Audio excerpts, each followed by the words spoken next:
डेमोंटे colony 2 past 2009 6 जून। उस दुर्भाग्यपूर्ण रात को सैम रिचर्ड, जिसने बहादुरी से कैंसर से लड़ाई लड़ी थी और एक उल्लेखनीय रिकवरी की थी, ने अपने दोस्तों के साथ मिलकर एक अपार्टमेंट बिल्डिंग से गिरकर फांसी लगाकर अपनी जान ले ली। डेबी, जिसने सैम से प्यार किया और उसकी पिछली बीमारी के बावजूद उससे शादी की, उसे संदेह है कि सैम की मौत आकस्मिक नहीं थी। डेबी की मां तब क्रोधित हो गई जब उसे पता चला कि डेबी ने सैम के संग्रहित शुक्राणु का उपयोग करके गर्भवती होने के लिए कृत्रिम गर्भाधान का प्रयास किया था, जिसे उसके मरने से पहले संरक्षित किया गया था। पास्ट 2015 6 जून। सैम के निधन के 6 साल बाद डेबी चेन्नई में अपना रेस्तरां खोलने जा रही है, जब वह एक ज्योतिषी की आत्महत्या देखती है और श्रीनी से टकराती है। वह सैम की उपस्थिति को महसूस करती है और इसलिए सैम की मृत्यु की 6ठी वर्षगांठ पर उसकी आत्मा के साथ फिर से संवाद करने का प्रयास करने के लिए एक दाऊशी से मिलती है। हैदराबाद में रघुनाथन के दिवंगत पिता की वसीयत का खुलासा होता है, जिसमें 2500 करोड़ की उनकी विशाल संपत्ति का उल्लेख है। श्रीनी रघुनाथन के बिछड़े हुए जुड़वां भाई को आश्चर्यजनक रूप से 70% हिस्सा विरासत में मिलता है, जबकि रघुनाथन को 25% और ऐश्वर्या, उनकी सौतेली बहन को मात्र 5% मिलता है।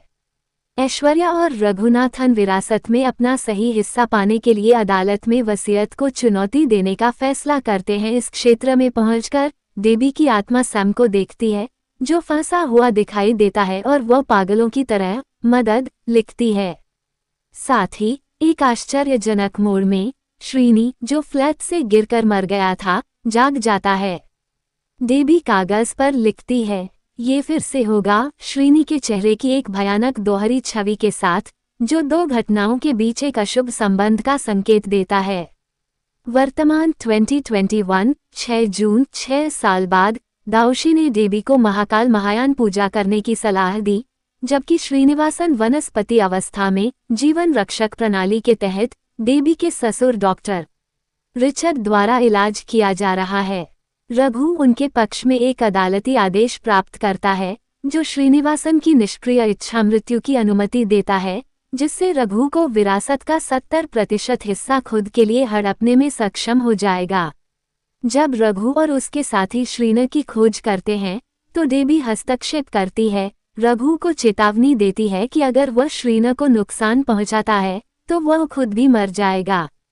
ये पता चलता है कि 6 जून 2015 को एक साथ एक घटना हुई, जिसमें श्रीन अपने फ्लैट से गिर गया और दयालन के साथ बहस के बाद नशे में धुत रघु एक होटल की छत से गिर गया। चमत्कारिक रूप से रघु बच गया और श्रीन वनस्पति अवस्था में गिर गया। दाऊशी बताते हैं कि जुड़वां बच्चे रघु और श्रीन एक ही परमाणु से उत्पन्न हुए थे और एक ही समय में पैदा हुए थे, जिससे वे ब्रह्मांडीय रूप से उलझ गए और इसलिए वे एक ही समय में मरेंगे। डॉक्टर रिचर्ड ने खुलासा किया कि सैम की आत्मा से जुड़ने की कोशिश करते समय श्रीनी और रघु दोनों के चेहरे दिखाई दिए।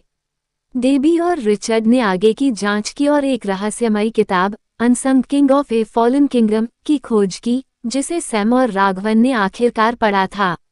किताब को 6 साल में केवल एक बार ही चेकआउट किया गया था, और जिसने भी इसे लिया उसने इसे कभी वापस नहीं किया, बल्कि 6 जून को रहस्यमय तरीके से मर गया। पुराने लाइब्रेरियन ने इसे वापस पा लिया और लाइब्रेरी में वापस रख दिया। आगे की जांच करने पर उन्हें राघवन द्वारा लिखी गई डेमोंटे कॉलोनी स्क्रिप्ट मिलती है, जो एक बुरी ताकत की कहानी बताती है, जो हर 6 साल में जंजीर लेने आती है और इसे देखने वाले को मार देती है। मृतकों की आत्माएं पुनर्जन्म के बिना डेमोंटे की दुनिया में फंस जाती हैं। हालांकि अगर 6 साल के चक्र में जंजीर के कारण कोई मौत नहीं होती है, तो भयावह चक्र समाप्त हो जाएगा।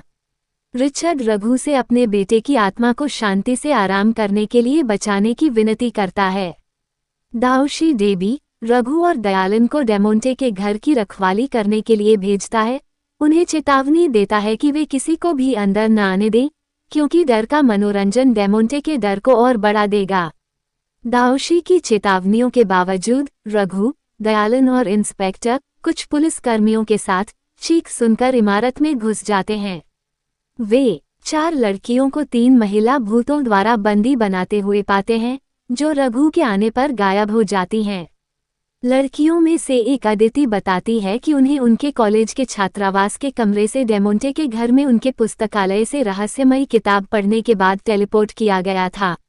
दयालन कॉलेज के सुरक्षा कैमरे की फुटेज की जांच करता है और लाइब्रेरियन अल्फोंस की पहचान करता है, जिसने उन्हें किताब दी थी। अदिति ने जंजीर पाने के लिए किताब से भजनों का जाप करने की बात कबूल की, जिसे उसने चुपके से रघु के कोट में रख दिया था।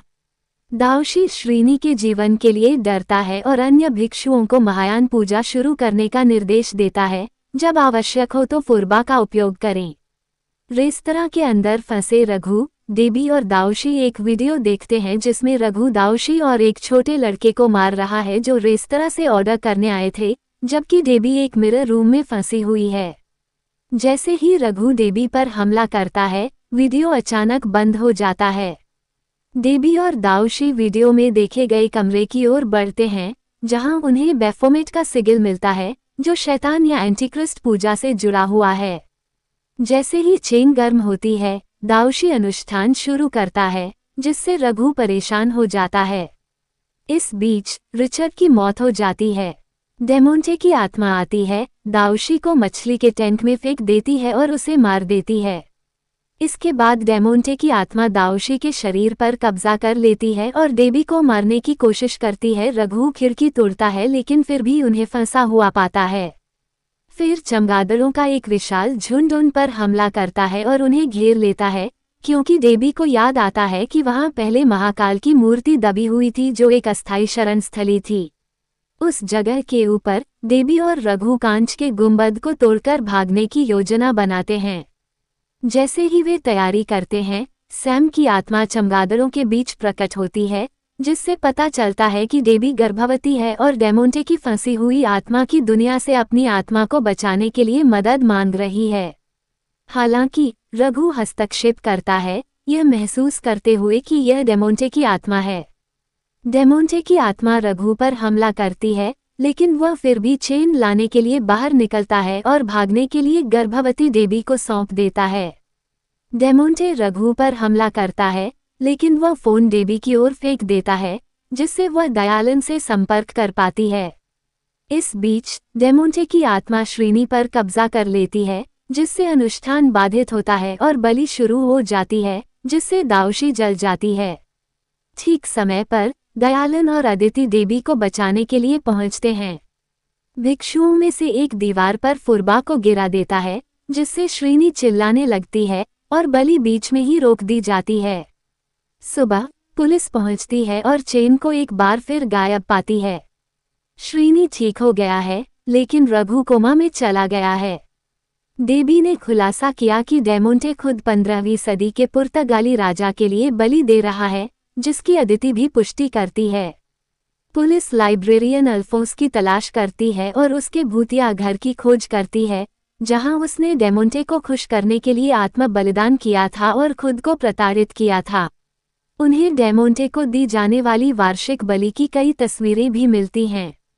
बिहार के बाहरी इलाके में एक लंगड़ाता हुआ व्यक्ति, जिसे लाइब्रेरियन अल्फोंस माना जाता है, बलि दिए गए व्यक्तियों की तस्वीरों के साथ चलता हुआ दिखाई देता है, एक अन्य व्यक्ति को मारता है और उसे शैतान को भेंट करता है। श्रीनी उसे, उसके परिवार और डेमोंटे से उनके संबंध को खोजने और अपने भाई रघु को बचाने और 6 जून 2027 तक अभिशाप को तोड़ने के लिए इस भयावह चक्र को समाप्त करने की कसम खाता है।